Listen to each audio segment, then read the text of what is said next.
Tirumala Tirupati দেবস্থানম TTD laddu ঘি ভেজাল মামলার তদন্তকারী বিশেষ তদন্ত দল এসআইটি দিল্লির রাসায়নিক ব্যবসায়ী অজয় কুমার সুগন্ধাকে নকল ঘি তৈরিতে ব্যবহৃত রাসায়নিক সরবরাহের অভিযোগে গ্রেপ্তার করেছে। মামলায় 16 হিসাবে চিহ্নিত অজয় কুমার বেশ কয়েক বছর ধরে ভোলে বাবা ডেয়ারির পরিচালক প্রমিল জৈন এবং বিপিন জৈনের সাথে কাজ করেছেন বলে জানা গেছে। বেসরকারি দুগ্ধজাত পণ্যের লেভেলের টিটিডিতে সরবরাহ করা ঘিতে ভেজাল তৈরির জন্য ব্যবহৃত মূল রাসায়নিক উৎপাদন সরবরাহ করেছিলেন।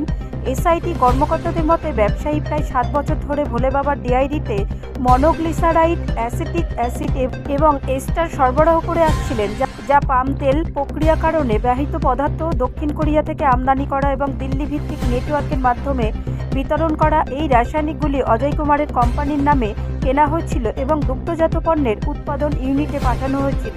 তদন্তকারীদের অভিযোগ, খাঁটি ঘিয়ের গঠন এবং সুগন্ধ অনুকরণ করার জন্য রাসায়নিক পদার্থের সাথে পাম তেল মিশিয়ে তৈরি করা ভেজাল ঘি বৈষ্ণবী এবং এআর ডেয়ারির ব্র্যান্ড নামে বিতরণ করা হচ্ছিল এবং পরে পবিত্র তিরুপতি লাড্ডুতে ব্যবহার করা হচ্ছিল। ব্যুরো রিপোর্ট, রাষ্ট্রীয় প্রসার বাংলা।